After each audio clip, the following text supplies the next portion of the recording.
Good morning, students. Let us discuss class 7th chapter 18 waste water story. अपशिष्ट जल की कहानी। अपशिष्ट जल क्या है? वेस्ट वाटर क्या है? अपशिष्ट जल को चलने वाले गंदे पानी के रूप में डिफाइन किया जाता है।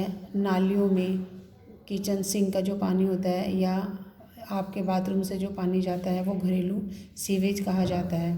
जैसे हमारी दैनिक एक्टिविटी ब्रश करना, नहाना, बर्तन धोना, कपड़े धोना, खाना बनाना और बहुत सारे अवांछित अपशिष्ट सामग्री उत्पन्न करते हैं।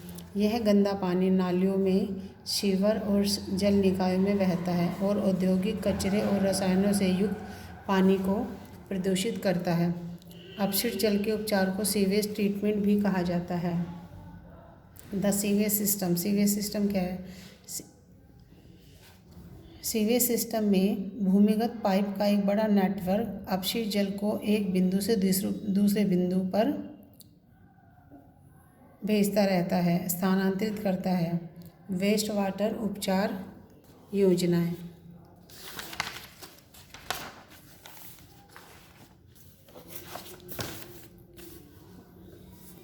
Waste water treatment plant WWIP।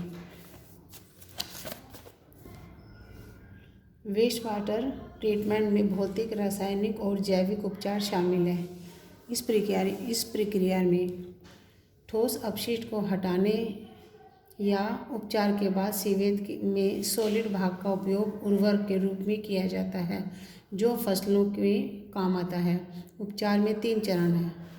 सबसे पहला है आपका प्राथमिक उपचार। सीवेज को सीवर से सीवेज ट्रीटमेंट तक ले जाया जाता है, जहां पर ज़्यादा मात्रा में पत्तियां, लता और प्लास्टिक पहली बार छलनी द्वारा अलग किया जाता है। आफ्टर दैट आता है सेकेंडरी ट्रीटमेंट, माध्यमिक उपचार। अगले चरण में बैक्टीरियल पदार्थ को किसी क्रिया द्वारा कार्बनिक पदार्थ को तोड़ना शामिल है। ये सब चीज़ें तोड़ के उसका उपचार किया जाता है। उसके बाद आता है आपका टर्टियरी ट्रीटमेंट, तृतीयक उपचार। पानी को क्लोरीन या ओजोन के साथ या पराबैंगनी किरणों के संपर्क में आने से कीटाणु रहित किया जाता है। कीटाणु हटाए जाते हैं। उसके बाद इसका यूज किया जाता है वाटर हाउसिंग पार्टिकल्स। पानी का उपयोग कई उद्देश्यों के लिए किया जाता है, जैसे पीने के लिए, फसलों के लिए और खाद बनाने के लिए।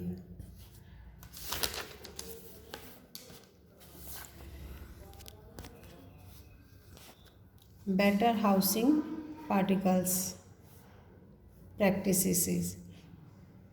बेहतर हाउसिंग प्रॉपर्टीज़। आपको एक जिम्मेदार नागरिक होना चाहिए और निपटान के लिए हर कदम उठाना चाहिए। जैसे भोजन, विशेष रूप से भारतीय भोजन में बहुत अधिक वसा होता है और तेल।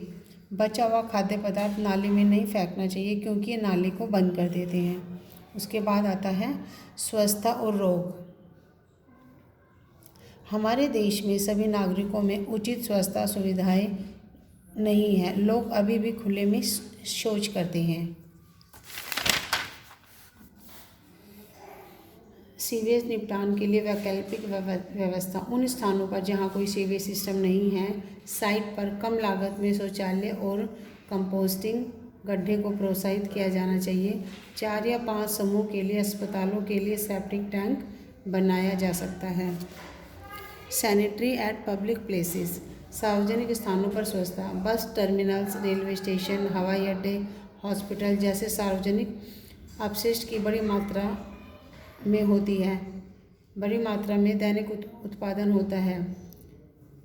पब्लिक प्लेस में कूड़े को नहीं फेंकना चाहिए। सरकार ने स्वच्छता के लिए कुछ मानकों को निर्धारित किया जाए, लेकिन ये सख्ती से लागू नहीं है, इसीलिए लोग इनका पालन नहीं करते हैं। इनका पालन सख्ती से किया जाए, तभी लोगों में अपने आसपास साफ रखने की, अपने आप को और अपने आसपास साफ रखने की जिम्मेदारी लोगों की ही होनी चाहिए। थैंक यू बच्चों।